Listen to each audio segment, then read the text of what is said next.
जय श्री कृष्णा बच्चों, आप पढ़ रहे हैं पर्यावरण का पाठ 4 मिलकर करें सफाई।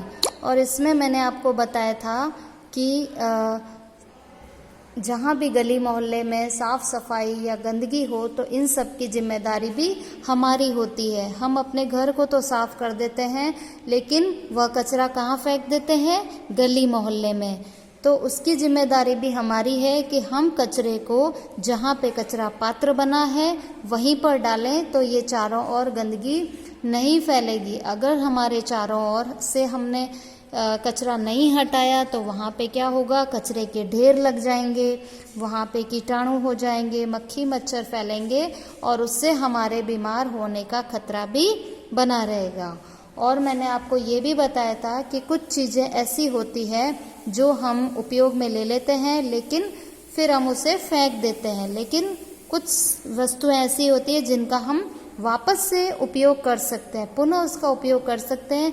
जैसे कि गत्ता है, कागज़ है या थैलियाँ हैं, तो इनको हम वापस से काम में ले सकते हैं और उनसे कुछ उपयोगी चीज़ें बना सकते हैं। जैसे कि हमारे पास पैकिंग के खाली डिब्बे थे तो उनसे हमने कचरा पात्र बना लिया, और पुराने कपड़े हैं तो उनसे हमने डस्टर बना लिया, उससे हमने रस्सी बनाई, उससे हमने दरियाँ बनाई। और अगर हमारे पास चॉकलेट्स हैं तो उनके रैपर से हम कोई सजावटी सामान बना सकते हैं। और जैसे चॉकलेट का पेपर है, उसके अंदर छोटा सा पत्थर का टुकड़ा भी डाल दो और उस पर धागा बंधा दो तो एक गुड़िया की तरह भी बन सकती है। तो कई सजावटी सामान इनसे, चमकीले पेपर से हम बना सकते हैं। इसके आगे हम पढ़ रहे हैं एक शुरुआत। गंगा बहुत खुश थी, आज उसके भाई भाभी आने वाले हैं जो शहर में रहते हैं। गंगा है, गंगा के भाई भाभी कहाँ रहते हैं? शहर में रहते हैं, और वो आज आने वाले हैं, इसलिए गंगा खुश है। जब आपके भी कोई मेहमान आते हैं बाहर से तो आपको कितनी खुशी मिलती है, आप पूरे दिन से खुश रहते हैं कि वो हमारे रिश्तेदार कब आएंगे। आपको खुशी मिलती है ना जब कोई आता है तो कि चलो उनके संग मस्ती करेंगे, बातें करेंगे। तो इसी तरह गंगा भी खुश थी क्योंकि उसके भाई भाभी शहर से आने वाले थे। वह जल्द ही घर पहुंची।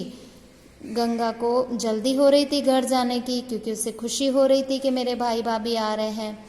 भाई भाभी उसके लिए बहुत से उपहार लाए थे। उपहार यानी उनके लिए गिफ्ट लेके आए थे। भाई भाभी बहुत से गिफ्ट लाए थे। उनके आने से सभी बहुत खुश थे। जब आपको भी कोई उपहार ला के देता है तो आपको भी खुशी मिलती है ना। आप 2-3 अपने सहेलियों को और सबको जाके दिखाते हैं कि देखो देखो हमारे भैया भाभी हमारे लिए कितना सुंदर उपहार लाए। तो गंगा भी बहुत खुश थी क्योंकि उसके लिए उसके भाई भाभी लेके आए थे उपहार, और सभी लोग खुश थे। थोड़ी देर बाद भाभी ने पूछा कि शौचालय कहाँ है।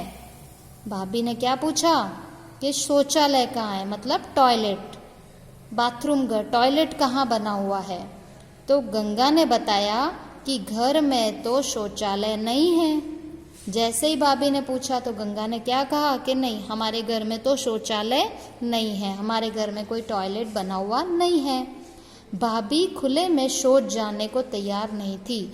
अब भाभी वहाँ पे खुले में, तो इसका मतलब क्या हुआ? गंगा का कहना क्या था कि हम सभी कहाँ जाते हैं? खुले में जाते हैं शौच करने के लिए। लेकिन जो शहर से भाभी आई थी वह खुले में शौच जाने को तैयार नहीं थी क्योंकि शहरों में तो ज़्यादातर सब जगह वहाँ पे टॉयलेट्स बने होते हैं। तो भाभी का कहना था कि हम घर एवं बाहर घूंघट निकालते हैं तो खुले में शौच कैसे जाएं? भाभी का कहना यह तो अच्छी बात नहीं है। भाभी क्या कह रही थी कि जब आप कहते हो कि घर में तो आप घूंघट निकालने को कहते हैं हमें, तो हम अपने घूंघट निकालते हैं, पर्दा रखते हैं, तो और बाहर भी जाते हैं तो हमारे घूंघट निकला हुआ होता है, और शौच हम खुले में कैसे करने जाएंगे? खुले में शौच कैसे जाएंगे? यह तो अच्छी बात नहीं है। बहू की बात सुनकर दादाजी ने कहा, वह बिल्कुल सही कह रही है। जैसे ही बहू की बात सुनी तो हमारे जैसे घर के जो मुखिया होते हैं वो कौन होते हैं? हमारे दादाजी होते हैं, और सब उनकी बात का कहना मानते हैं कि हाँ, जो घर के मुखिया कहेंगे वो बात सही है। तो बहू की बात सुनकर दादाजी ने क्या कहा, वह बिल्कुल सही कह रही है, आज ही कारीगरों को बुलवाओ और घर के आहते में शौचालय बनवाओ। तो दादाजी ने क्या कहा, ये कारीगर, ये जो टॉयलेट्स वगैरह बनाने का काम कौन करते हैं, कारीगर। तो बोला कारीगर को बुलवाओ और घर के आहते में शौचालय बनवाओ, यानी घर के अंदर जो खुला स्थान अलग से बचा है वहाँ पर क्या बनवाओ, शौचालय बनवाओ, टॉयलेट बनवाओ। आजकल तो शौचालय बनवाने के लिए सरकार सहायता भी देती है। आजकल तो अगर हमें शौचालय बनवाना है तो हमें, अगर हमारे पास पैसे नहीं हैं, हम पैसे नहीं खर्च कर सकते, तो सरकार भी हमें सहायता देती है। सहायता देना यानी मदद करती है, सरकार भी हमारी मदद करती है। तो गंगा के घर शौचालय बनता देख गांव के अन्य सभी लोग भी अपने यहाँ शौचालय बनवाने लगे। तो सबसे पहले शौचालय बनवाने की पहल कहाँ हुई, गंगा के घर पे। और जैसे ही गंगा के घर पे शौचालय बनने लगा, उसको देखकर गांव के अन्य सभी लोग भी अपने यहाँ शौचालय बनवाने लगे। उन्हें भी बात सही लगी कि सही बात है कि जब हम घर में और बाहर में तो घूंघट निकालते हैं, तो फिर खुले में शौच करने हमको नहीं जाना चाहिए। और खुले में शौच करने जाते हैं तो इसके कई दुष्परिणाम भी होते हैं। वहाँ पे कीटाणु हो जाते हैं और गंदगी फैलती है, बदबू फैलती है। तो कभी भी हमें खुले में शौच नहीं जाना चाहिए। हर घर में शौचालय ज़रूर बना होना चाहिए।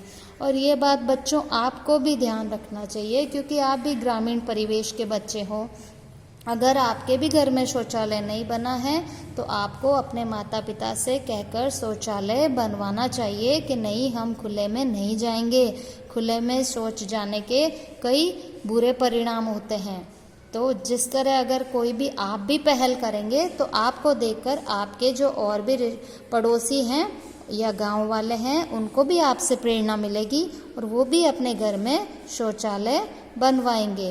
तो हमें भी ध्यान रखना चाहिए कि हम भी जागरूक बने और हमारे आसपास के लोगों को भी जागरूक बनाएं।